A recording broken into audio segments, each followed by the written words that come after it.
Currently, I am working at Ambedkar University, Delhi. It is a public university by the government of NCTD, the National Capital Territory of Delhi. And here my role is for instructional design. Prior to that, I was working with Wawasan Open University, and my role there was for education technology and creation of learning resources. I have also worked as director of Commonwealth of Learning for its regional office in New Delhi, that is Commonwealth Educational Media Center for Asia. And in addition to that, I have been visiting professor to Brazil and Fiji. I have a very long and beautiful stint with Indira Gandhi National Open University as its regional director in various regional centers. In fact, I think almost I have covered all the Northeast, Southwest in 1996, starting with Shillong. And to me, Shillong is still one of the most beautiful place on earth, not only in India, I consider it that way. And from Northeast, then I had the opportunity to join Northwest in Jaipur. At that time, Jaipur was the combined regional center, the sole regional center for Rajasthan. And you know, Rajasthan is very, very big state. So later on, another regional center came up in Jodhpur, where I was posted at the I think after a gap of 20 years in 2014. And, you know, when we are in central government job, sometimes there is a limitation of movement. And I used to complain that why we are being transferred from place to place. And perhaps today we will have the good fortune of listening to Professor Som Naidu in the afternoon session. He once said that, Ramesh, why are you complaining? Because you have been, you know, posting at all the most beautiful places. Because I was regional director at Goa, I was regional director at Andaman and Nicobar Islands, I was in Jaipur, I was in Jodhpur, I was in Shillong.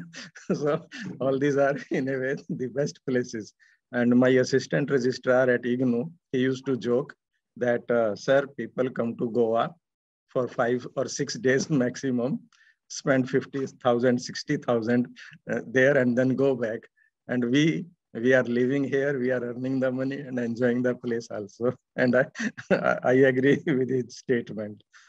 So this is a little bit brief. I have been working in the field of education technology and technology enabled learning. I have created some online courses. In fact, we feel very proud that we were the first in India to create an online course, which was, and I think my good friend, Dr. Praveen Sharma, he is also in this session now, a self-paced 4-week online course on podcasts in education. And currently the podcast, if you see most of the organizations, they have, and individuals, not only organizations, they have started their podcast channels and they are gaining because of its inherent capacity of low bandwidth and communicating the message, and you become a digital storyteller that way. So that was there. Now, let us begin with our session. And before I invite our worthy speakers, Dr. Rajesh Barnwal and Anshulji, a little bit background. As we know that Professor Swashkla of World Economic Forum, he has identified that we are in the 4th industrial revolution now.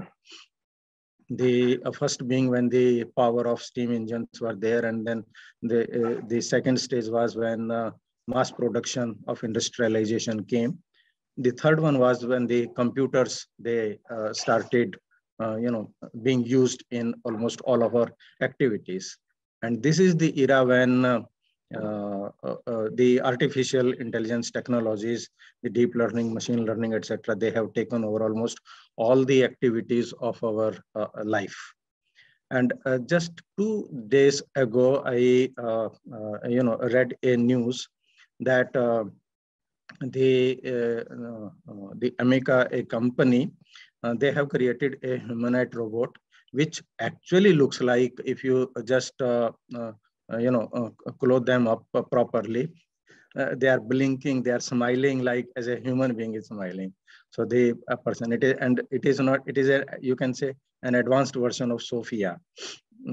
She was granted the first passport visa in the world, like that.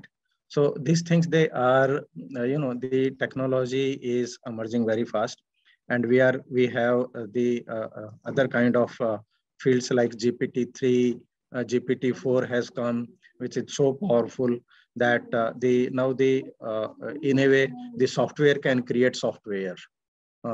Means we are being saying bye bye, that okay, you take rest, we will do our own things, our own. So machines are working that way, and it has very high impact on education processes, and particularly assessment and evaluation being one of these processes.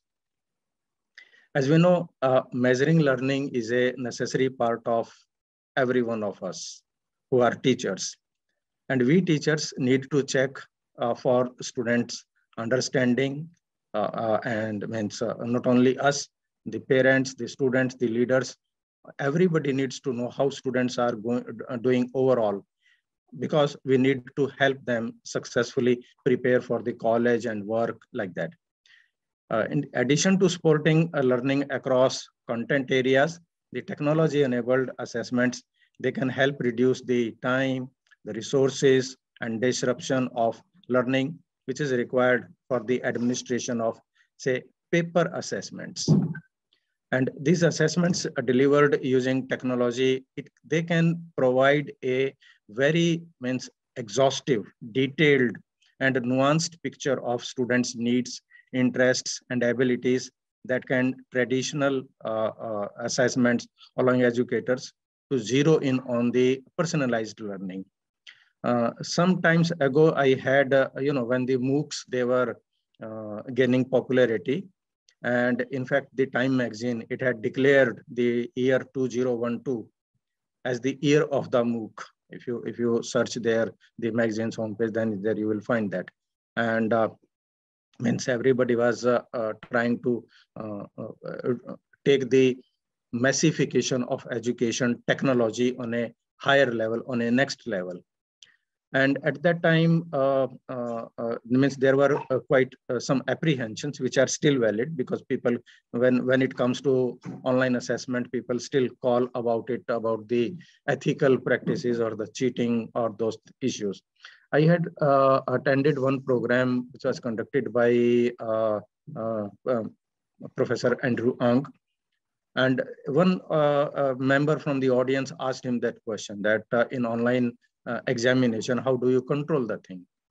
And at that time, I still remember that he told that like our fingerprints and the dental or the iris structure, which are unique to each individual, even our typing speed typing pattern is means unique to all individuals.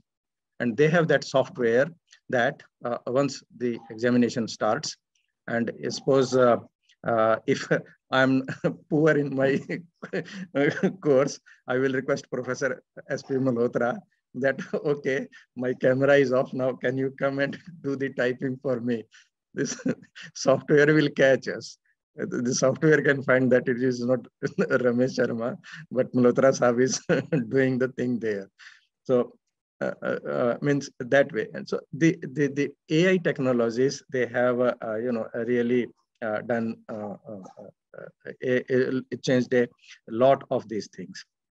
And what happened that through these embedded assessments, we teachers, we can see the evidence of students thinking during the learning process, and provide them real-time feedback through learning, say, dashboard, which they can decide and find out about in that case. And the families, their guardians, their parents, etc. They can be more informed about what and how their kids are learning during the school day, after the schools, etc. Means in the long term, educators, schools, state, the nation, they can use this information to support the continuous improvement and innovations in learning. One of the technology of AI, which is computer vision, it is quite powerful. Like on Facebook has declared it that they're taking it back, the face recognition system. But in China, in the schools, these face recognition systems, they were placed because, and in many other countries, means of course, because the software in that case can do the analysis of what we in education, we call it as the affective domain, whether the students are interested or disinterested in this class. And similarly, these technology-enabled tools, they can also support the teacher evaluation and coaching, because they can capture the video and other evidence of the qualities of teachers, such as teamwork or collaboration. So these things, they provide us new opportunities for self-reflection, peer reflection, and feedback, and a supervised evaluation. And particularly like in teacher education field, where we do this Bachelor of Education, Master of Education, etc., in which the teaching practice is carried forward. So that kind of supervised evaluation. But here one point is there, that we should be mindful of whether means what we are measuring is easy to measure or what is most valuable to measure. Because traditional assessments in schools and post-secondary institutions, currently they rely largely on, say, multiple choice questions, we look forward to Dr. Vineet Joshi, is the chairman of the National Testing Agency. So UGC test, I just saw that the notification came, or means they fill in those kind of answers. So many assessments, they also happen after learning has occurred, and with the results delivered months later, usually the course has ended. So the assessments, they are more instructionally useful when they can afford a timely feedback, which is very much important. And we as educationists, we know the significance of immediate feedback and delayed feedback, that which is suitable when and how we can do that. So continued advances in technology, it is expanding the use of ongoing, formative, and embedded assessments that are less disruptive and more useful for improving learning. And particularly, this has highlighted its significance since the past 2 years, when there has been a big disruption in the educational services due to lockdowns, and due to physical distances, etc., no formal gathering. So the examinations, they have postponed. There have been much thought on what kind of alternative assessments they can be developed for this kind of situation. And these advances, they also ensure that all the students, they have the best opportunity to demonstrate their knowledge and skills on national level assessments that increasingly focus on real world skills and complex demonstrations of understanding. And particularly now the governments, they are thinking of that, as in case of the testing for not only admission to the educational courses, even for career opportunities, for the job placements also. These kind of national level assessments, they need to be carried forward. And such assessments, when they are coupled with meaningful accountability, it becomes an essential part of ensuring that the student, they have equitable access to high quality experiences. So with these initial remarks to introduce the theme of today, I take great pride in introducing our speakers. I hope that they have joined. I need to see the video. Both of them are here. Okay, very good, sir. Okay, Mr. Anshul and Rajesh both are here. Thank you, sir. So, Sonakji is currently the Global Director, Digital Readiness Programs and Senior Director of Global Artificial Intelligence Readiness at Intel Corporation, Singapore. He will be talking to us from Singapore, which is 2.5 hours ahead of India time. So I think it is already going to be noon time and maybe lunch for him. He is a global business strategy and program designer with a focus on digital readiness, the future of work learning skills, which is highly important, and the social impact. He is the first principal engineer for digital readiness programs and future of work in Intel. He gives keynotes to multiple governments and multilateral forums like UNDP, UNESCO, UNESCAP, American Development Bank, USAID organizations, among many others. He is the UNDP, that is United Nations Development Programs, Asia's first youth co-club champion. And he is a global judge in MIT Solve, which is highly significant and recognized, and a board advisor to select social impact organizations across the world in the education, skill tech, and social impact sector. So with this brief profile of Mr.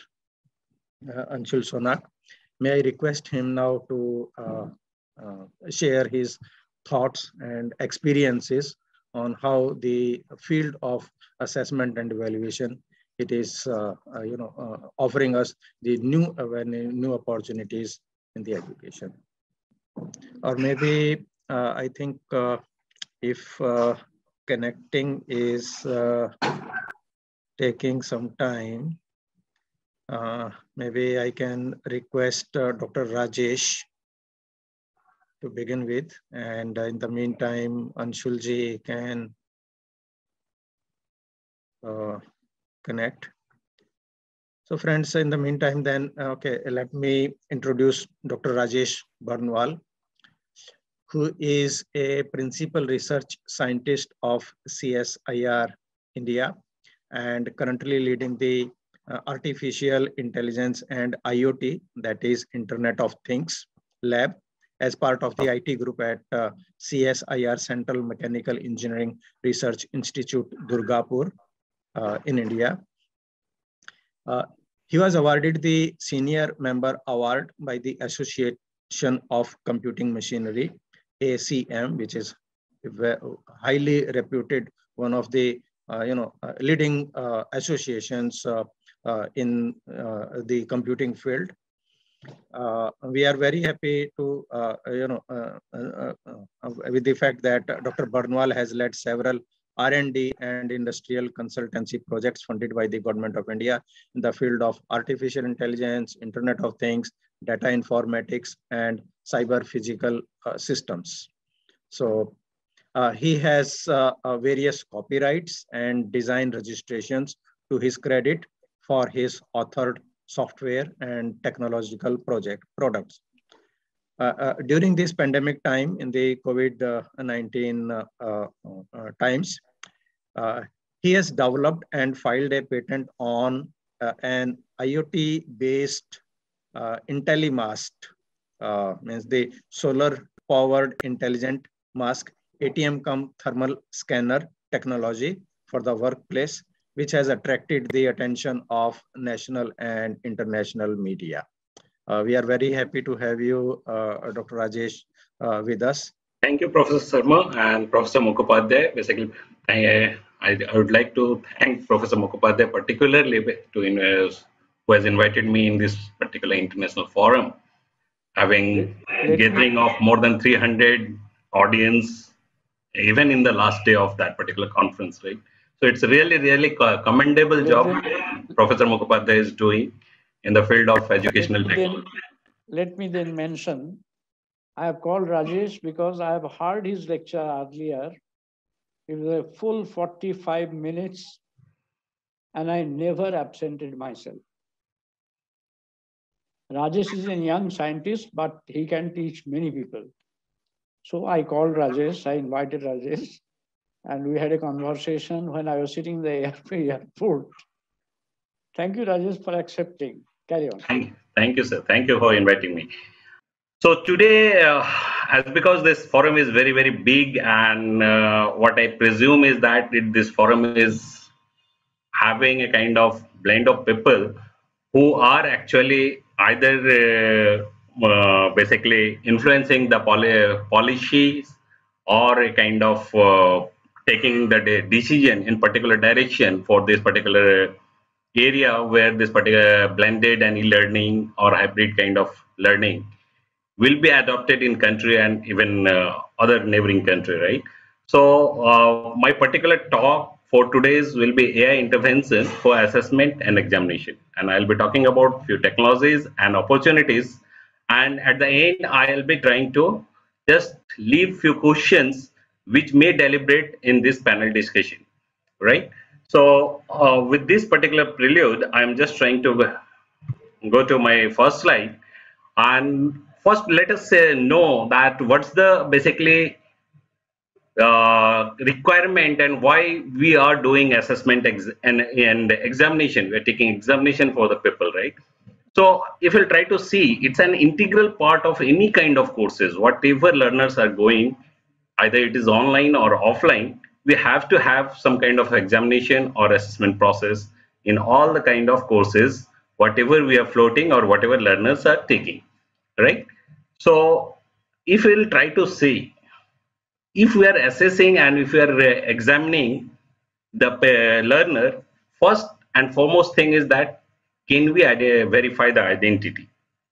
Because we don't, as a kind of teacher or as a kind of assessor, we don't want that whatever whoever I am certifying, that is a kind of fake certification which we are giving to some kind of learner, and that will eventually lose its significance, right? So we have to have some kind of verification, anti-verification mechanism in all kind of examination. Now if we'll try to focus on this objective of exams or assessment, we will find that what we actually do, we are trying to test the learning, right? Learning of any learner, what the level of learning they have gathered, right? Second, obviously in the current system of examination in India and other countries, basically they are also trying to have that whatever they have learned, whether they can memorize it or not, and if they are memorizing, whether at the time of need, at the time of problem solving, whether they can use it or not. Then test of preparedness, how prepared or how much prepared a particular learner is for their real life scenario or real life problems, right? So this is another objective. Again, we are trying to formulate some questions and kind of assessment assignment in such a manner that it should induce a kind of critical thinking or problem solving acumen, right? And this is also actually one of the objective of any exam or assessment. Then we also test in an exam, that is what's the problem solving skill people have gathered. And at the end, we try to do some kind of fair grading of the learner and certify them that what kind of or what level of knowledge they have gathered during the course or during the program, right? If I try to see the examination modes which are being followed in any country around the world, this is mostly divided into kind of offline and online exams, right?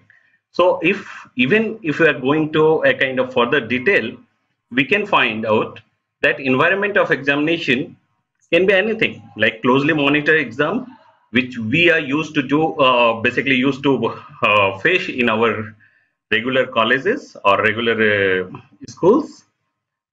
Then non-monitored exam, right? As most of us has actually witnessed that during this pandemic era, people have tried to adopt this Google Forms and this kind of examination pattern where there is no kind of possibility for monitoring the student how they are actually giving the answer, right? So these are kind of non-monitored exam people are facing, and that's a kind of environment that has been evolved during last few years.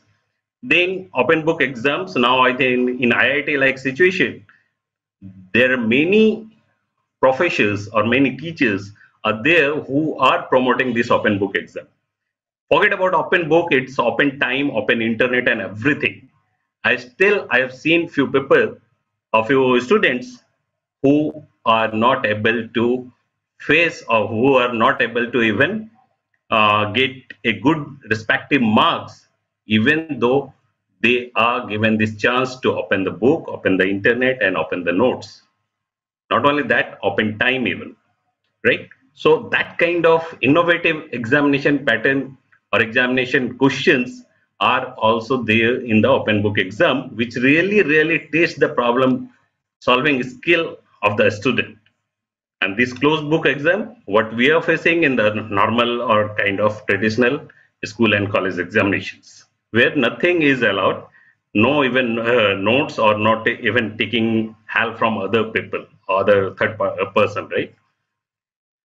Then if we try to find out the purpose of the examination and assessment, we'll see that primary purpose of this particular examination and assessment is to assess the learning, and it should be only to assess the learning, not memorization, right?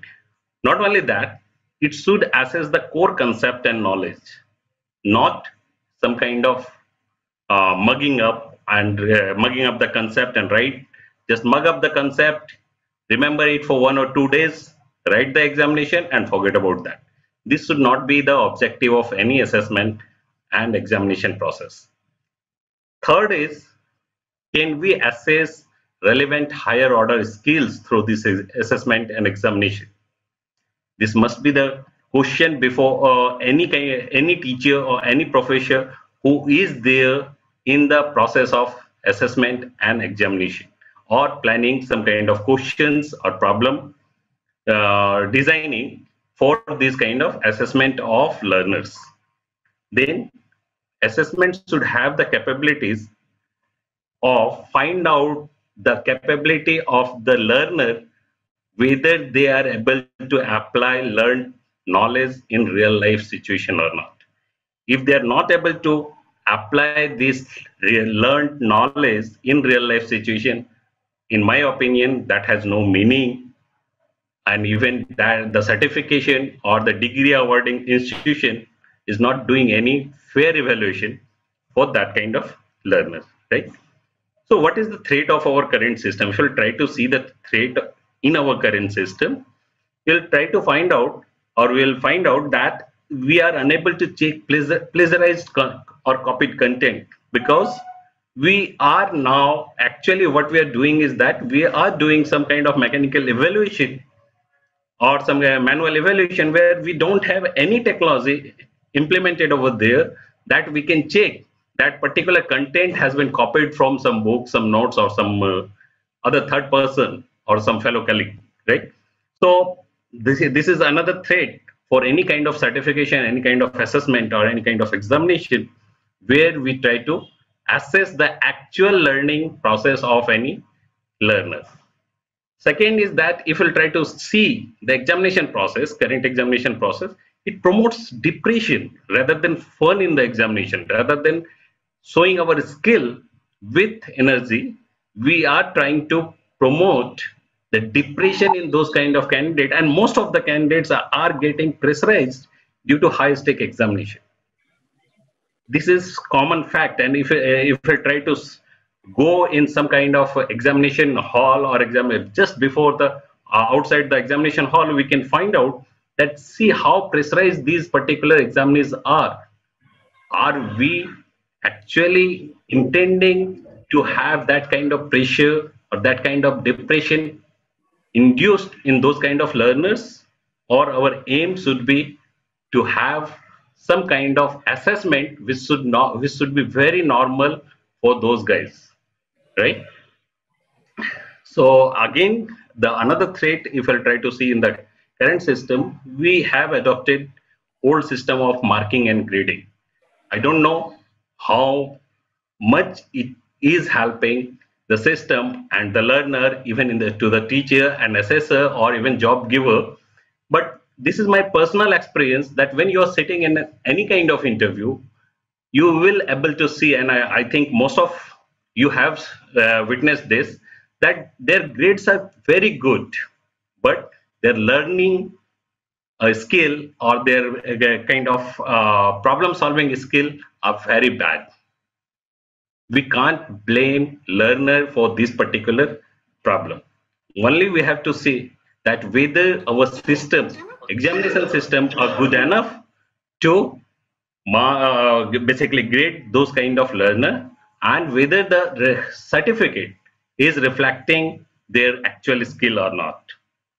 We have to have kind of learning and assessment process. Not we should be having coaching for teaching techniques or shortcut, right? So now if we'll try to see the coachings which have been evolved or kind of mushroomed all around the country or all around the world, what they are trying to fit is that how to solve this problem in shortcuts, or what are the techniques you can utilize to solve this problem.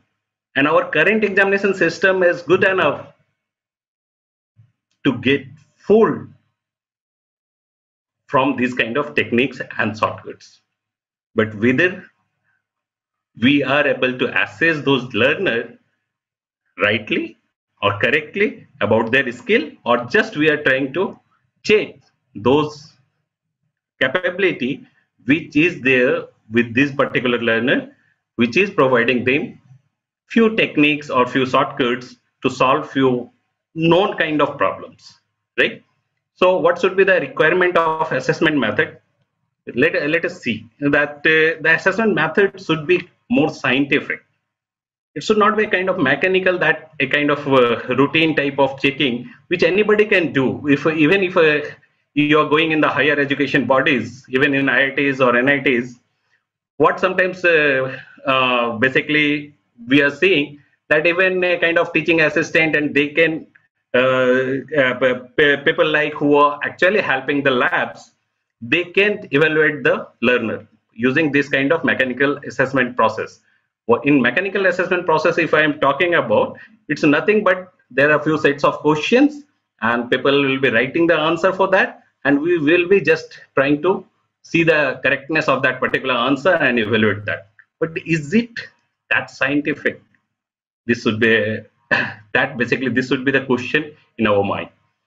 Then designed to continuously improve learning. Our assessment process is not to basically induce depression or induce a kind of bad effect in any kind of learner's mind, but it should be designed to continuously improve learning. Our basically objective should be that how we should be designing our assessment and examination process, which will help to improve learning process in the learner rather than inducing that kind of pressure environment.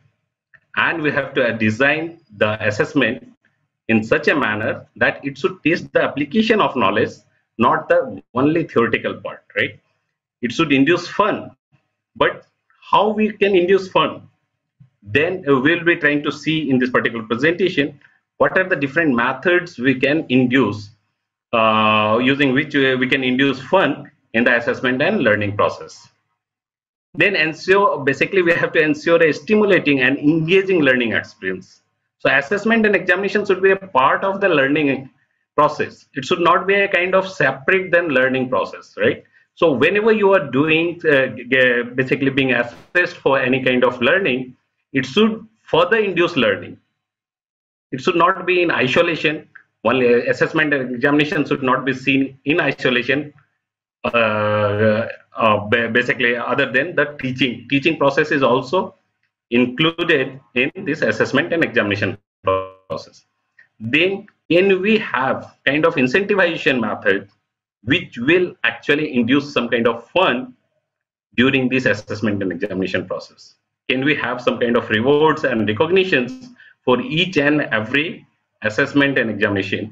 Though we are having, in current scenario, we are having some kind of marking system, some kind of grading system, some kind of ranking system, but we really lack actually this kind of rewards or new generation rewards and recognition system, which we will be talking about. If we try to see in the current scenario, everybody, at least in India, is talking about new education policy.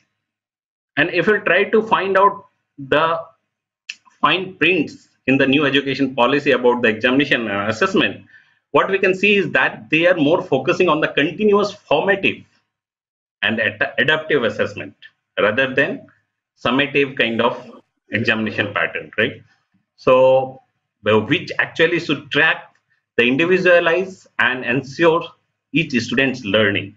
So assessment is here for ensuring the student's learning, not only for the assessment of the student, right? So the assessment tools, and then again, this particular new education policy is telling about that we should be having some kind of assessment tool. Though this roadmap is missing in this new education policy, which kind of assessment tools we should be having, but they are actually advocating for this kind of assessment tools, which should be aligned to the learning outcomes, capabilities, and dispositions as specified for each subject of a given class, right? So obviously they are also promoting some kind of assessment tools, and that should be technology-led assessment tool, which should be actually assessing the learning outcomes, capabilities, and dispositions of the learner. Then third point, if we'll try to see in the new education policy, they are actually giving emphasis on regular and formative or more competency-based assessment, which should promote learning and development, right? We should promote learning and development. Means examination and assessment should also promote learning and development. We have to mark over here. It's not that examination and assessment is coming at the end of the learning or to assess the learning, but it should also be a process of promoting learning and development in the students, right? Which actually induce higher order skills such as analysis, critical thinking, and conceptual clarity. If we try to see another point in national education policy, new education policy, you'll find that they are talking about the progress card to be holistic. It should not be only subject based. It should reflect the progress as well as the uniqueness of each learner. In my opinion, each learner has basically unique capability, and our assessment process should try to find out that unique capability, and then they should be certifying that what kind of unique capability each learner is having, so that if they are going in the job market or if they are going in the kind of higher studies, that particular uniqueness in that particular learner should be leveraged further to make that particular learner a better citizen or better human being or a kind of better service provider or a kind of better employee, right? And third, if you'll try to see the next keyword, they are telling in the cognitive, affective, and psychomotor domain, right? So they are also trying to assess the thinking process of the learner. It's not only the kind of theoretical test or some objective or subjective kind of test. It should also test some kind of cognitive and cognitive capability in that particular learner or the learner which we are trying to assess, right? And the last point which I could get from there, that to include self-assessment and peer assessment. It's not always that basically we are as a teacher, we are trying to assess that particular learner about its their learning, but it should also be a kind of, our learning process should also promote self-assessment, right? Whether the student or the learner can do some kind of self-assessment, can we promote or can we have some kind of technology or process using which the learner can assess themselves without any pressure from outside. Can we induce some kind of technology where I can basically check, or I can assess my peer, or my peer can assess me, that how much I am ready for my real life problems, right? It's basically, if this particular new education policy is talking about self-assessment and peer assessment, they're not talking about getting rid of the teacher assessment. However, the self-assessment and peer assessment are the integral part of the assessment which can go along with the teacher assessment process. If we try to see the pre and post-pandemic scenario, pre-pandemic examination, I think most of us know that this kind of examination hall scenario was there, used to be there, and people used to come in the single hall where they can solve the question paper, whatever has been designed for them. But now in post-pandemic examination scenario, what is happening? People are sitting at the comfort of their house or their hostel, and they are trying to solve few questions which is coming in the online screen. Similarly, if we'll try to see the monitoring part of the pre and post pandemic scenario, earlier in the pre-pandemic examination system, basically what was happening, some kind of teacher or invigilator used to be there in the kind of examination hall, and they used to try, see that whether any unfair means are being adopted by the candidates during the examination process. But now in post-pandemic scenario, everything got changed.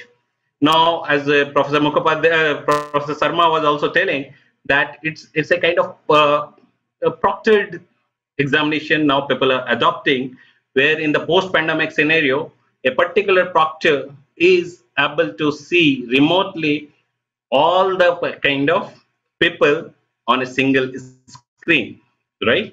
And these particular proctored examinations are not only human proctored, it is also sometimes, or many a times nowadays, are actually AI proctored. Means some kind of artificial intelligence algorithms and models are there inside the particular proctored examination system, where this complete computer system is there, which is trying to monitor activity of each and every examinees in the examination hall. Now, there is no such examination hall in the correct sense, but it's basically wherever these people are they are sitting and giving examination, they should be monitored, right? And there are a lot of technologies which are helping over here in AI proctored examination or remote human proctored examination. What's the concern and difficulties in this kind of scenario? We have to have check for integrity of the learner or integrity of the examinees who are giving examinations or who are being assessed. So primary concerns of examinations is, are we able to maintain integrity of the assessment? Whether we are capable of giving a fair grading to the right talent. Not only that, but in this kind of digital learning era, we are facing different difficulties like geographically distributed students. We cannot have any control on those students' place and place of examination from where they are giving. Not only that, we are not able to control the nearby or vicinity of that particular examinee, using which we can ensure the integrity of the examination system. Then basically we cannot ensure in remote kind of scenario that we are able to deploy any local supervisor for this particular paper or these examinees, and we don't have any control over environment around the students in this kind of remote examination system or proctored examination system. Now, if I try to see the pre-pandemic scenario, it's not only these difficulties are coming in this kind of remote or this kind of post-pandemic scenario where this online examination or virtual examination system are being adopted. But if you try to see the use of unfair means during pre-pandemic scenario, that used to be there, right? People were passing some kind of helps or getting help from the peer examinees in the examination hall. And this was the common scenario. I think every teacher might have seen this particular scenario. Not only that, this is another very, very popular picture which has been basically which has attracted the attention of the media, that this kind of third party help used to be extended to the student sitting in the examination hall. Not only that, students in the examination hall also tries to copy from some nearby examinee or a peer there. But what happened now, right? That we'll see after this particular slide. That not only that, people were also trying to have the help from study material. They used to copy in some format and try to copy that same thing in the examination hall, right? What kind of unfair means in the post-pandemic, in virtual environment, in kind of remote environment, people are adopting or people can adopt. They can have help from third person, which is outside the scene or outside this particular camera purview of your proctored examination, right? And nobody and no technology can help over here to help you out from getting evaluated this kind of scenario, right? If suppose somebody is there sitting beside that particular learner or the assessor, this particular examinee, and they are helping, right? And if they are not coming in the purview of that particular camera, I don't think there is any technology which can help over here. Obviously, you can have a multiple cameras outside this particular laptop or tabs also, which can control the environment, but that is not practically feasible in all the scenarios, right? Help from study materials. Yeah, a student can take help even in the kind of remote or proctored examination scenario from other study material, like what we were facing in pre-pandemic scenario, right? They can have number of this kind of helping study material which can have during that particular examination process. But if we are not having any control in this kind of scenario, even in proctored examination or AI proctored examination, what's the way out, right? So only way out is we should be having a different kind of assessment process which should test a kind of using formative method, that what kind of skill the student has gathered, right? If we try to see the requirement of proctoring, obviously the first and foremost requirement is that authentication, whether that particular examinee who is giving examination is claiming or she is claiming his or her identity, what is she is. So there are different technologies. I'm not talking in this particular talk about these technologies. However, we are trying to induce some kind of thought process to the educationists. Not only that, we don't have any method which can stop misuse of resources. However, we are having number of technologies, AI technologies, which can limit this kind of misuse of resources, right? That we'll try to see, or we can have a differentiation for this kind of what are the different technologies which can limit this kind of misuse of resources or cheating process. Third is that misappropriating test information, means whether they are having some kind of process where they are sharing the knowledge temporarily and then utilizing that knowledge for giving examination. There are opportunities for these particular finding out the cheating process or this kind of knowledge sharing process during the examination, and these technologies we are using in a kind of proctored examination, either it is human proctored or AI proctored. Examination process. Proctored examination process normally use the earlier days, people in the initial days of this post-pandemic era, the proctored examination used to be a kind of a remotely observed monitor by some kind of human being, but slowly the AI technology came into the picture, and the people started talking about this AI technology for the proctored examination.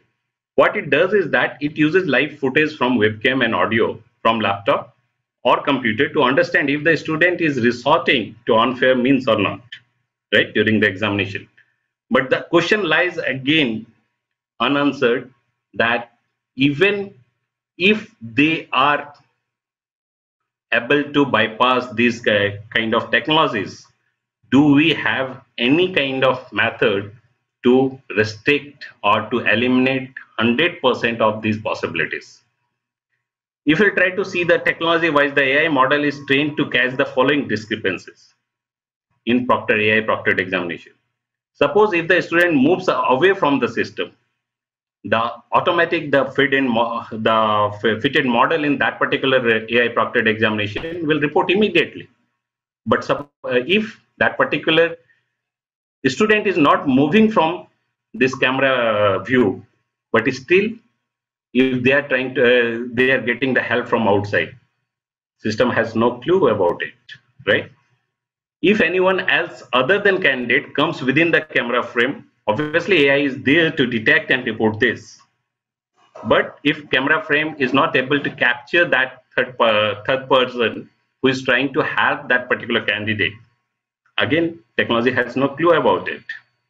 If somebody else is speaking to the student, if somebody is prompting a student the answers which is required to be given in the examination, again, AI is there to capture it.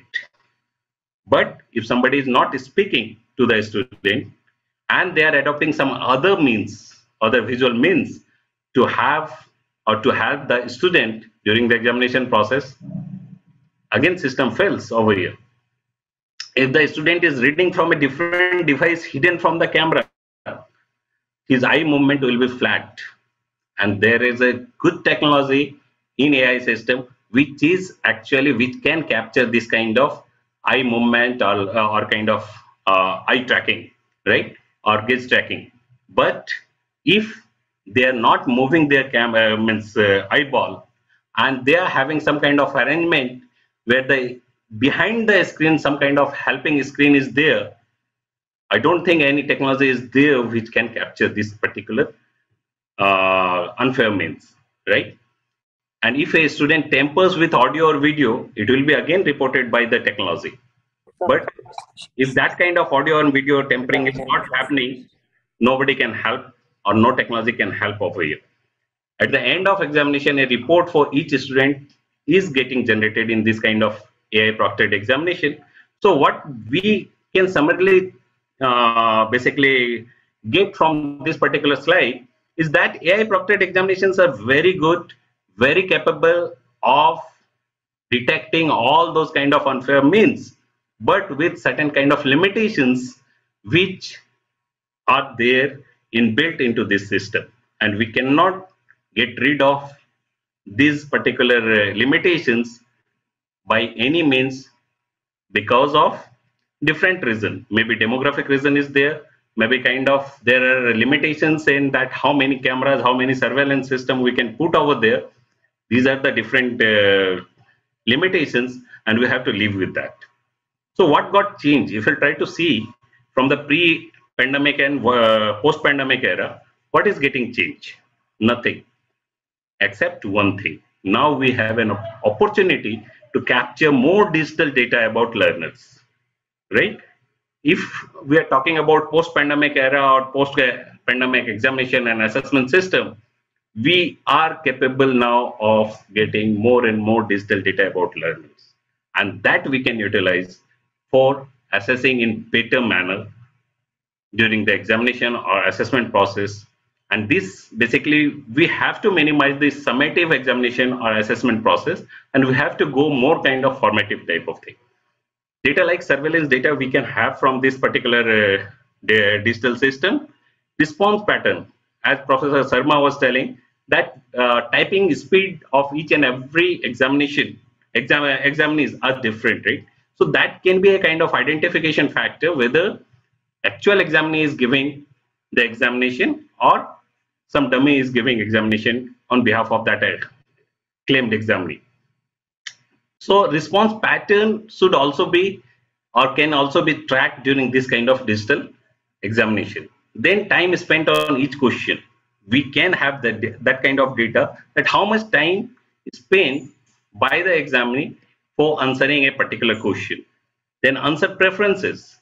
Sometimes we are having different segment of the examination question paper, and maybe the learner is not comfortable in the first part of that examination paper, and they are directly basically jumping to the second part and giving the answers to the second part first, and then going to the first part. It also tells many things about the concept or the comfortability level of that examinee that we can utilize for assessing that particular kind of learner, right? And many more and many different kind of big data are there which can be captured during the assessment and examination process of the new era. And AI and data analytics are there to help us out to fetch meaning from each such kind of big data thing. Now, what are the different technologies are there to help us out during this kind of scenario? The ICT, obviously ICT technologies means information and communication technologies are there which can help us out in during this kind of assessment scenario. Data analytics and machine learnings are there. As because Professor Sharma was again talking about this computer vision algorithm, this is very strong part of any kind of surveillance system, automatic surveillance system, right? Where automated surveillance system where we can take help of computer vision algorithm and basically using some kind of AI technique or machine learning technique, and we can find out some of the behavior of the kind of examinees, right, or the learner. Then we can have kind of recommender system implemented over there in the examination. How that we'll see in the next slide.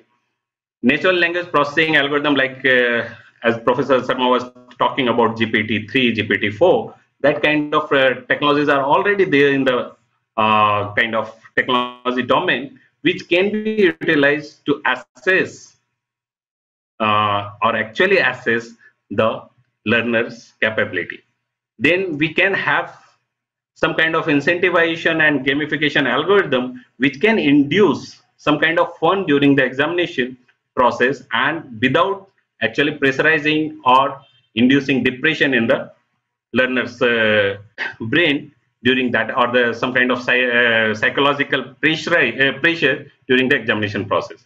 Then we can have a kind of examination process which is personal in nature. As I told you, new education policy is also emphasizing on personalification of the learning, not only learning, assessment and examination as well. So there are a number of technologies which can personalize the profile of any learner, and accordingly they can do some kind of adaptive content generation or adaptive question generation or adaptive assessment assignment generation, right, which we can use for assessing the learner's unique capability. Not only that, we can design, or not only we can design, now technologies are capable of designing adaptive course material based on the capability of the learner, right? So these during this particular process, we can adopt technologies which can design or which can automatically adapt the course material and learning and kind of teaching and kind of assignment and examination questions based on the capability of the learner. It cannot be a kind of static which we used to see in the kind of classical traditional domain. Then augmented and virtual reality can be utilized at many places to formulate a kind of visualized problem statement or visualized problem scenario which user or the examinee can see, and then they can try to solve as they are actually expected to solve in the real life scenario. Now, what kind of assessment with big data are possible, right? So if this kind of big data we are having, or if we are having this kind of surveillance or technological data, it can give insights about many things, not only about the learner, but also teaching process. Actually, teaching and learning process can be improved using these particular insight, which can be discovered using this kind of data captured during the assessment and examination process. Not only that, if we try to see data-led insight may be transformed to customize the process of strategic teaching. Now, what we are adopting in teaching process, that we are having some kind of textbook, prescribed course material, and we are going to the class and teaching. But can we have some kind of adaptive teaching process? Not only that, obviously it is not possible in classroom environment. However, if you are trying to utilize the technology, obviously their personal tab or personal software or the learning management system can help to generate some kind of teaching material which is more adaptive to that particular learner, or which is more personalized to that particular learner. It's not a common process for all, right?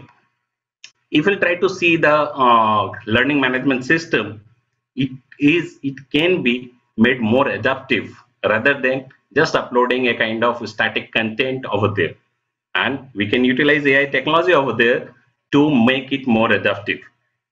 It can also exploit all such insights to personalize and customize the courseware, as I told earlier, as per the capabilities and learning pace of the learners. So each learner is having unique capability, unique pace, and if we can make our teaching in that, or teaching and assessment and examination process based on the capability of the learner, I think the examination process or assessment process or even learning process will induce more fun rather than more depression in the examination or in the during the examination. How technologies can help over here?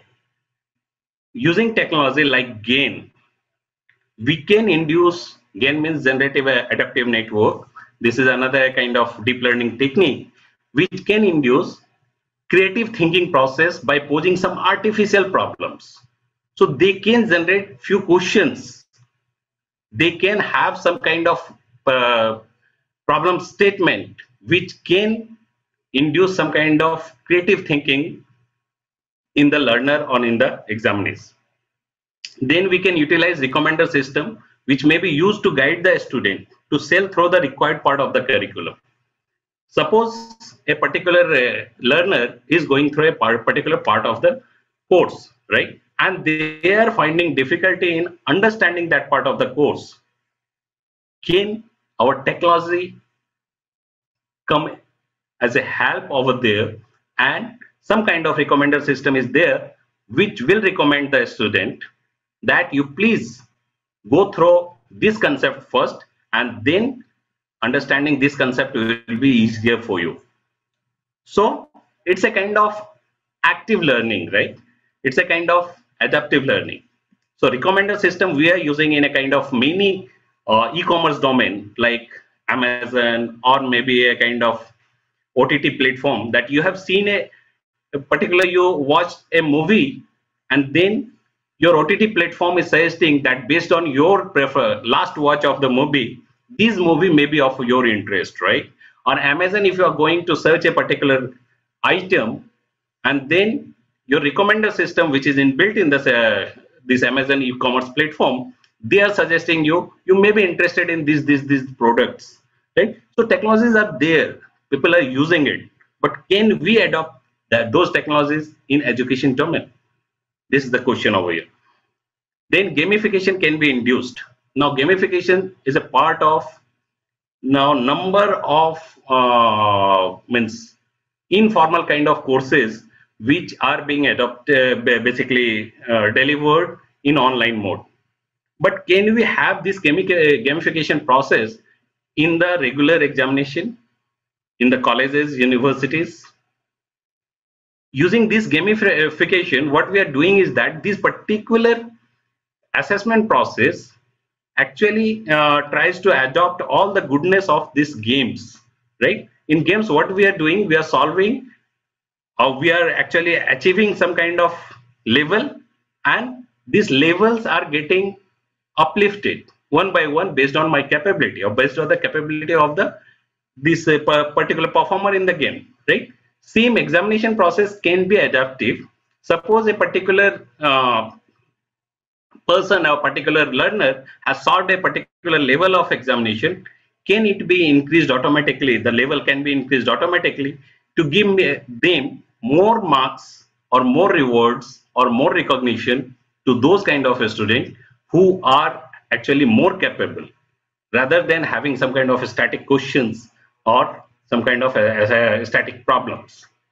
Not only that, if we are trying to see the old books, those are having very static content, right? But the new books are coming with some kind of QR code that you can scan and find out the linked content over the internet, right? And what's the beauty of this linked content? That linked content can be changed at any time. You can have a push method to push any kind of linked content over there, which can help for assessment and learning in personalized manner to those learners. So now QR code can be adopted in any kind of course material, where people, if they want, they can directly go to the linked material, and that linked material must be a kind of personalized, which is taking help from basically taking inputs from the online profile of that particular learner. Since I think it is going to be a very, very lively session because there are so many comments. So Rajesh ji, maybe when you complete your, then we can take this. I'm finishing it within 5 to 7 minutes. Yes, sure. So some possibilities with technologies what we can have. Can we use virtual and augmented reality in learning and assessment process? These are the few questions I am trying to impose on the audience, and which can be deliberated during this panel discussion. Can we use AI assistant to automatically track the learning hours of a learner, searching pattern and problem solving acumen of the learner on 24/7 by 365 basis? If you are on the digital technology has to be adopted, technology has to be developed over there.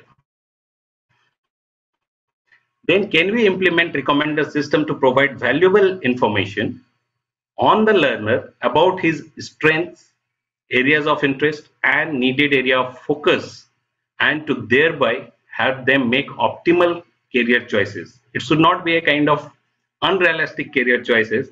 That recommender system, based on the capability, what you possess or what has been assessed by your AI assistant, they can recommend some kind of different career choices to you, right? In real life, problems are not segregated subject wise as we are getting taught in our schools and colleges. It's a physics problem, it's a chemistry problem, it's a biology problem. In real life, it is not segregated like that. Thus, can we formulate interdisciplinary problem during assessment and examination by mixing of the concept with real life example? Some possibilities with technology. Again, can we have bias-free AI model with trustworthy explanation for all-round assessment of the learner? Can we do gamification for continuous evaluation of the learner and provision for virtual rewards, badges, and recognition, which are now a de facto in internet world?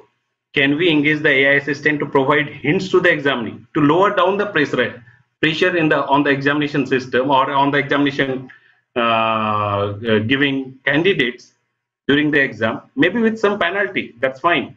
But AI assistant can help dynamically those examinees by providing some kind of hints to the examinee during the examination process. Can we use NLP technologies like GPT for automatic evaluation of the subjective papers, where this mechanical evaluation can be get rid of? Then fate of in-person assessment. The question comes, if we are adopting this technology, what would be the fate of in-person assessment and examination? This is my opinion that even after this technological advancement, the relevance of in-person teaching and assessment cannot be diminished. Personal interaction during the teaching and learning process has its own place, and may not be fully replaced by the technology-led teaching and assessment process even in near future. Technologies like AI, ML, and data analytics can play an assistive role that has the power to substantiate the human-led teaching and assessment process. And trade-off between technology-led and human-led teaching and assessment process has to be decided to optimize the learner's outcome. What should be the role of policymakers and researchers over here? We have to decide the proportion of technology-led and human-led assessment. This is required by the policymaker, that how much technology-led and how much human-led assessment should be there, and how we can blend these two systems together to have some kind of optimized outcome, to decide the areas where technology-led assessment can substantiate human-led assessment process, to decide the adaptability of the technologies based on demographics. So based on demographic, we have to have a different technology or different kind of models adopted over here to push the technological advancement for better learner adaptive and focused assessment. Thank you. And with this, basically, this particular forum is open for the question. If any kind of question or deliberation is needed, I am open for that. Thank you. First of all, a big clap for Dr. Barnwal. Wonderful presentation. And in fact, I was thinking that, oh, it's a wonderful like crash course on AI-based and technology-based things. You have covered so many things. And I don't want to take more time because there are many questions and issues last. So let me select some of the questions. Would you like to share some of your thoughts? Because currently blockchain technologies, they are coming up, in a big way. Many of the celebrities, they are shifting to NFTs. Everybody is selling their, unique products on that. And blockchain has been a very solid technology for credentials, like that. So can you share your thoughts about that? How this can, contribute to the technology-enabled assessment and evaluation? Yeah, as blockchain technology is basically giving us opportunity to distribute the data transaction, right?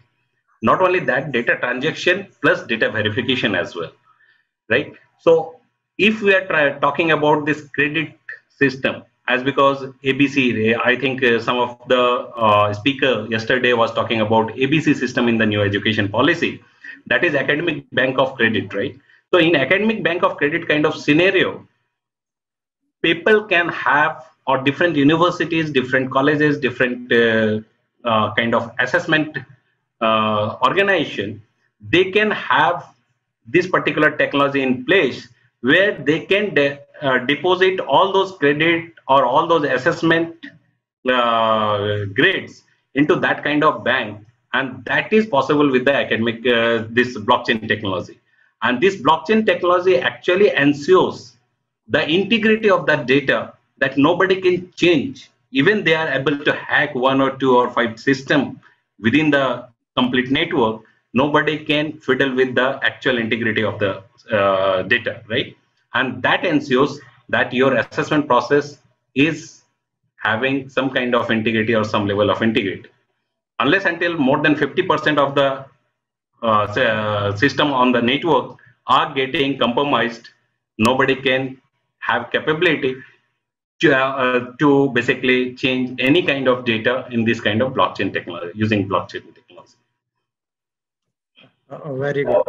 And since the pattern or the technology or the methodology behind AI-based assessment systems, what do you say about the should the typology of questions be changed, modified?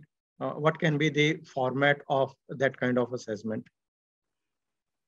Yeah, so basically what I could gather is that you are talking about the type of questions or question patterns. Yes.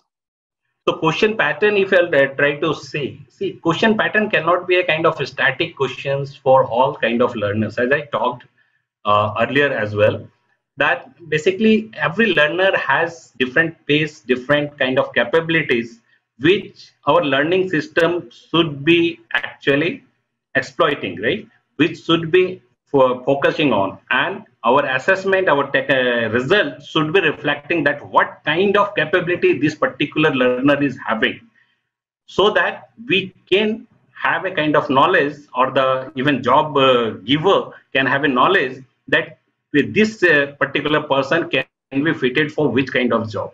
So thank you so much. I think a big clap for Dr. Rajesh Barnwal.